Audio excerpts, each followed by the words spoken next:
સુપ્રભાત વિદ્યાર્થી મિત્રો, આજે આપણે ગુજરાતીની અંદર નિબંધ લેખન શીખીશું।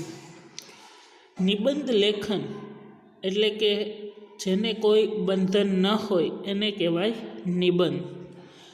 નિબંધ લેખન એક કળા છે કે આપણી જે સ્વતંત્ર વિચારો હોય એ આપણા સ્વતંત્ર વિચારોનું આપણો જે વાંચન અનુભવ હોય એને આધારે જે આપણા જે સુંદર વિચારો હોય એને જે રજૂ કરવાની ક્રિયા એને આપણે નિબંધ કહી શકીએ।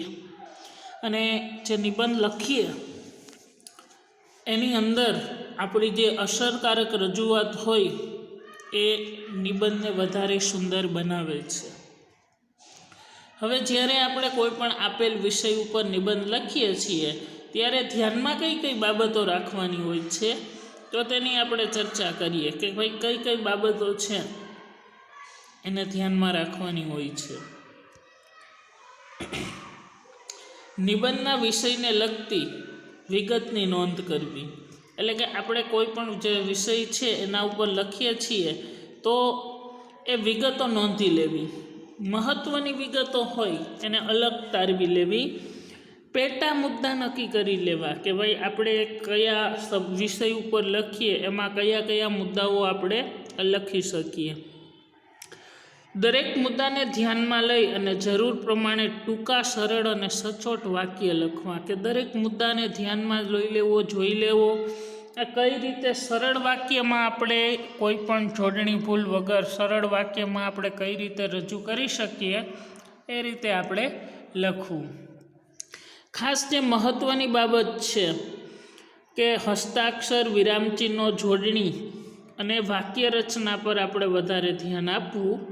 એ ઉપરાંત આપણે કોઈ પણ કાવ્ય પંક્તિ આવડતી હોય, ઉક્તિ આવડતી હોય, કહેવતો આવડતી હોય તો એને આપણે નિબંધની અંદર એડ કરી શકીએ છીએ। એટલે જે આ આપેલી બાબતો છે એમાંની અમુક જે વિગતો છે એને ખાસ ધ્યાન રાખી અને પછી જ આપણે નિબંધ શરૂ કરવો।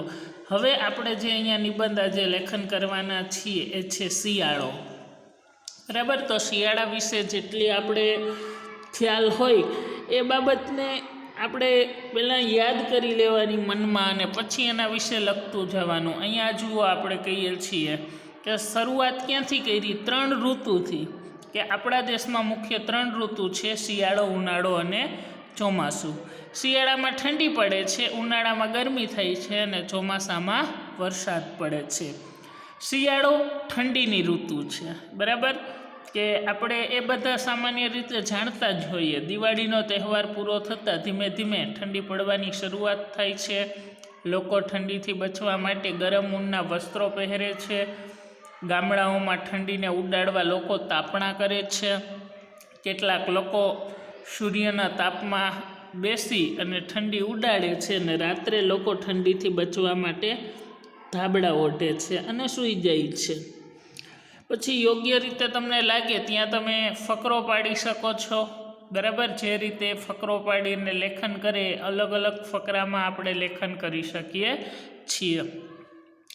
ફકરો ક્યારે પાડવો? કે જ્યારે એમ થાય કે હવે આપણે ટૂંકમાં એ બદલે છે, એ ટૂંકમાં વિષય વસ્તુ બદલે છે, એને લગતી કંઈક માહિતી છે એ બદલે છે ટૂંકમાં, ત્યારે આપણે ફકરો પાડી શકીએ અને અમુક વાક્યના અંતરે આપણે ફકરો પાડી દેવો। શિયાળામાં સવારનો સમય સ્ફૂર્તિદાયક હોય છે। ઘણા લોકો શિયાળામાં સવારે ફરવા નીકળે છે, કેટલાક લોકો દોડે, કેટલાક લોકો કસરત પણ કરે છે। અને હવે જે ટૂંકમાં મુદ્દો આવે છે એ આરોગ્યને લગતો આવે છે કે કેટલાક લોકો જુદા જુદા જે પાક છે એ આરોગ્ય છે, ગુંદર પાક છે, કોપરા પાક છે, મેથી પાક, બરાબર, અને સાલમ પાક, એ અલગ અલગ જાણીતા છે। જે રીતે આપણે અહીંયા ખાસ કરીને અડદિયા છે એ બનાવીએ છીએ, કોપરા પાક બનાવીએ છીએ, ખજૂર પાક બનાવીએ છીએ, તો એ પણ તમે ટૂંકમાં એમાં લખી શકો છો। કેટલાક લોકો ગોળ અને કોપરા પણ ખાય છે અને કેટલાક લોકો શિયાળામાં ઘી અને ખજૂર પણ ખાતા હોય છે। કે જેનો શિયાળો સારો તેનું આખું વર્ષ સારું, કે ભાઈ જે લોકો શિયાળાની અંદર સારા રહી જાય એ આખું વર્ષ સારા રહે છે. હવે એ ઋતુની વાત આવે છે કે શિયાળામાં દિવસ ટૂંકો ને રાત લાંબી હોય છે. ઘણી જગ્યાએ શિયાળામાં તમે કાશ્મીરને જુઓ તો ત્યાં એટલું બધું ઠંડુ તાપમાન હોય છે કે ત્યાં બરફ પડે છે. એ જે બરફ પડવાની જે ક્રિયા છે એને હિમવર્ષા કહેવામાં આવે છે.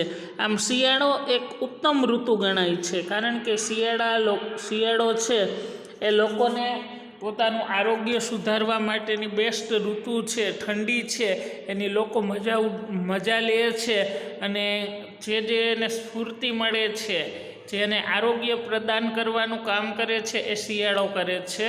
તો આ રીતે આપણે કોઈ પણ જે વિષય આપેલો હોય એના ઉપર નિબંધ લખી શકીએ છીએ. અસ્તુ.